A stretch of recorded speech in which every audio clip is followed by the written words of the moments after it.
Hey everyone, welcome back. Now it is Halloween day. This is a major video that I have created. I have compiled everything that I could when it came to the first extreme metal band that there is in Colombia.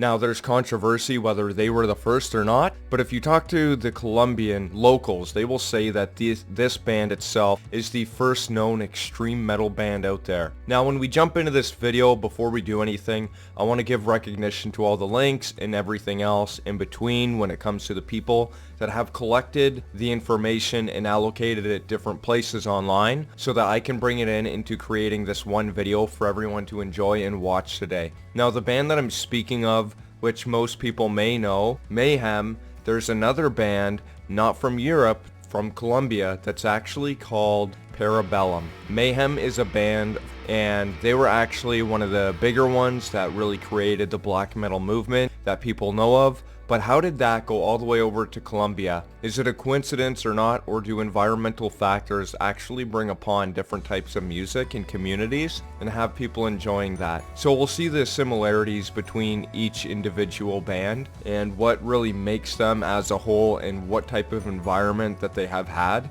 to grow and become what they are. Why one band is more popular than the other as well, which we do know for a fact why Mayhem is more popular and why it was major, especially living in Europe with many people traveling throughout communities, sharing information, and just getting word across. When you live in Colombia, you're more inside of an enclosed space in a lot of cases, and it's hard to go around the entire country and just show everyone your music, especially when you live in a lot of areas that are formed of poverty and other places that are just not the best for people to excel in life. Although there are some cases of people excelling pretty nicely. Now we'll go into the detail about this band. First up, we go into the metal archives of the band itself. And I've cleared out everything to make sure that this is correct and all that. When it comes to when the band started, we're trying to figure out when it actually did. So it says 1984 here on the Metal Archives Encyclopedia,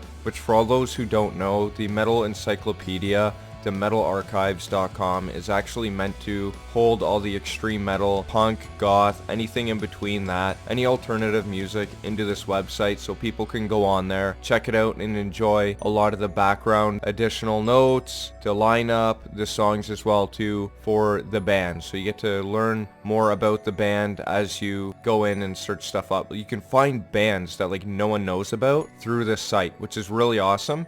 And to bring those up is like finding a piece of gold that was never brought up for anyone else, and that you can go out there and dig that out yourself. Anyways, let's just jump into it. The track titles in English for their first album, which is said to be in 1984, which is The Rehearsal itself. Track title number 1, War, Monopoly, and Sex. Hex is number 2. Number 3 is Mutation by Radiation. Number 4 is Mother Death. Number 5 is Damn Witch. Number 6, Prepare for War, Time of Death. Number 7, Howl of War, Mutilation. Number 8, Spawn 666. Number 9, Venereal, The Dirty and the Bastard. Now, when you see these titles, you wonder what type of music they play. And you might be thinking it sounds like something really dark and oppressive. And if you thought that, you are spot on with that. Now, when we go into the Wikipedia to learn a little bit more about the band itself, Parabellum, and you have to look up the Colombian band, because there's like 4 other bands named Parabellum. There's some songs named it as well too. There isn't very many articles on YouTube when it comes to looking up Parabellum itself when you look up Parabellum band. So let's just go into the Wikipedia, get a little idea about what they're about. So Parabellum were a Colombian extreme metal band from Medellin, active in the 1980s. So we say 1980s, and they don't say an exact day. I mean, they could here, although there's a lot of speculation it could have been later on. Just really depends who knew the band when it started up, and really when they felt like something that was a band and they joined and started doing more with it themselves. Although they were more of like a basement metal band, they did play on stage like a couple of times, and after that they were never to really be seen again. There's only a few videos online about them, really majorly 2 of them, and The band was described by Terrorizer magazine as one of the world's first black metal bands, as well as the first extreme metal band from Colombia and one of the first from all South America. So out of everyone in South America, they were the first. And mind you, they weren't playing consistently. Well, to me it seems that. For you, you might think that they've been playing together for a while, and then whenever they started up, it's just really a paradox that we just don't really know for the meantime. We know this though, that according to writer Emilio Cuesto, hopefully I said his name right, Osteen or Euronymous Erseth, I don't know how to say his name, but that's from Mayhem, the band, a musician associated with the early Norwegian black metal scene, has said Parabellum and Madeleine's Reincarnation, which is one of their albums, I guess, or their songs, were both influential to his own band Mayhem. So they're saying those two bands, pretty much, they were like, if Mayhem's the first and they were the second, that if Mayhem being the first, how closely related would Parabellum have to be to Mayhem to actually have served a impact on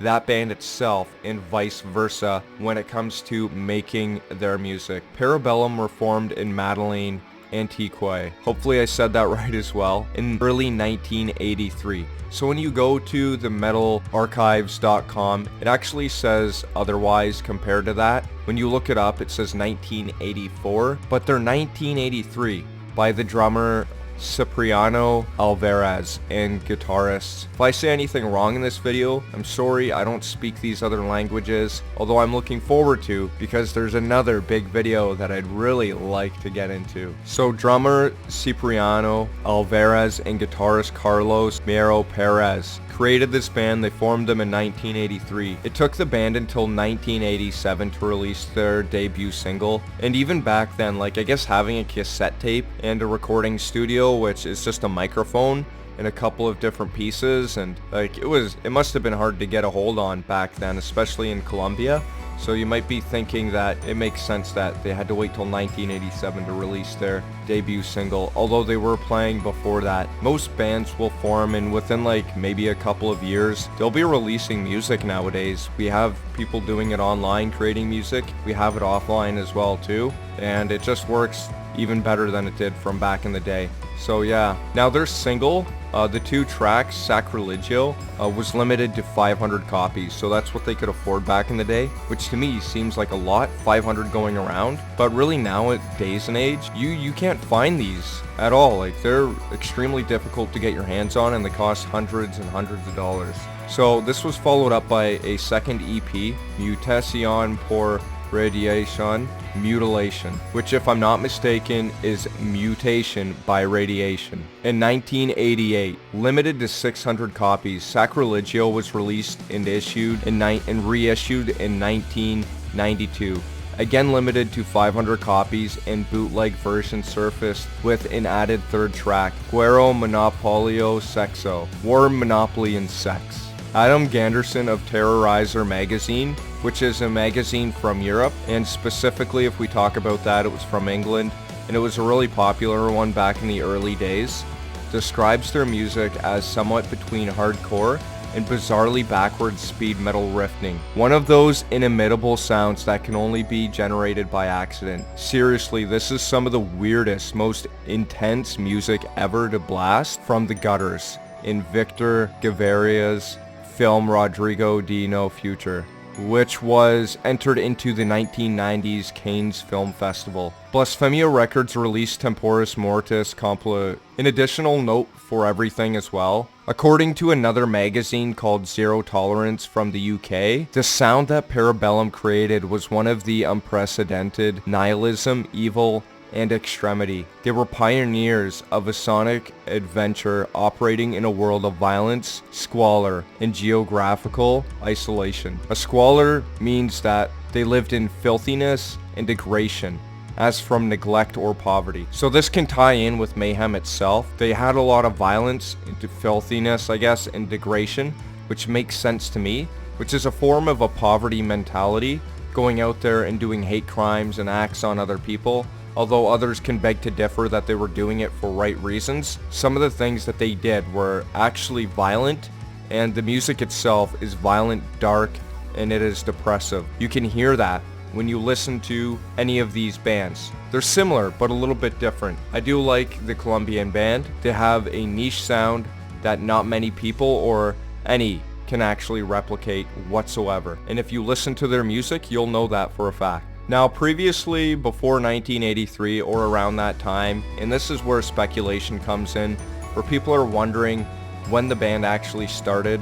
You could say in the later years when they released their actual album, or you can say when they had their first band name, which was called Joanna of Castiel. Hopefully I said that right as well. So Joanna was born in 1479 and died in 1555.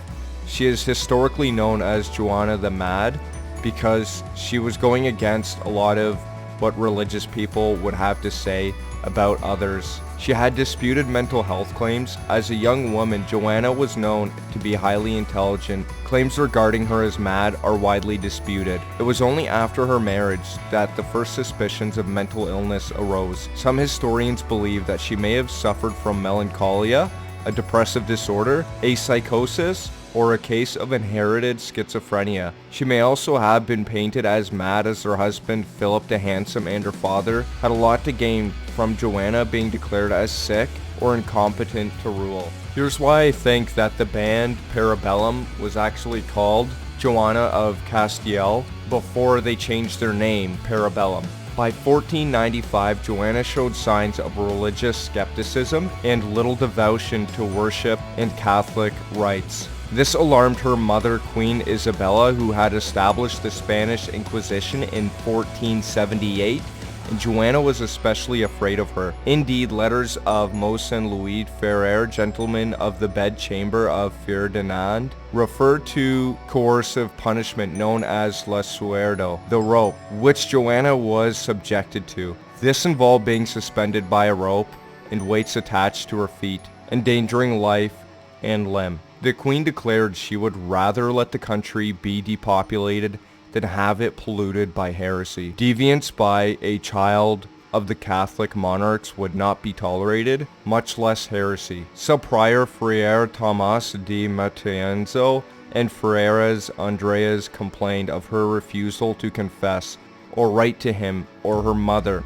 and accused her of corruption by partisan, drunkard priests. Now the connection with these two would be rebellion and violence and revolt against your own governments and people around you. Although they made a community that made sense to many people, I feel like this really stemmed in the creation, the background history of who they are, with the background, with the squalor environment that they were in, engulfed themselves into creating this type of music. Now, whatever your thoughts are on that, you can leave that in the comment section down below. My thoughts on this band personally are they're extreme, they're black, they're metal, they're dark. They may actually be the first extreme metal band that's out there. I'm not saying that they claim to be better than anyone else. I'm just saying that for the knowledge that we know, with them being online and on YouTube, if we go look into it, we can actually find that there are not many articles about them. When you look up Parabellum, even in 1983, which is the correlated time that they've been around, there's another punk band that we can see, and we go down a little bit more, and there's only 71,000 views, and then another video has 175,000 views. For a band that would be seen, death metal bands, as one of the first black metal, they're really not known at all, and one of the reasons have to be they are majorly just from Colombia itself,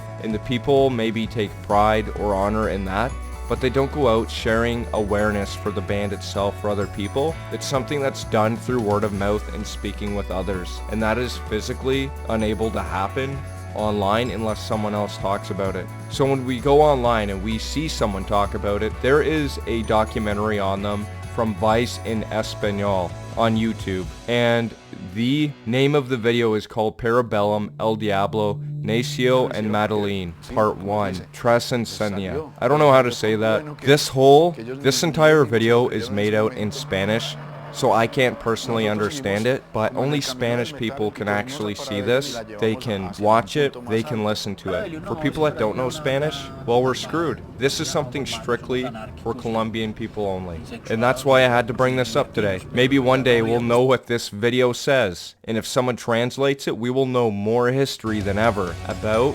Parabellum the band, when it first started, about it itself, and even more. The logo of the band as well, I noticed, is similar to Mayhem. For what we do know is that Mayhem the band and Parabellum had similar background history with revolts and heresy, backlash when it came to religion like Catholicism and Christianity, and they were revolting against it to further provide a benefit for themselves and society as a whole. Thank you very much for watching this video today. Please leave a like, comment, subscribe. Check out my other videos. This month is October. It's almost over, but this was a big one. Check out my other videos. They're creepy. They are bizarre. Welcome to JoJo's Bizarre Adventure, people. Enjoy. Happy Halloween.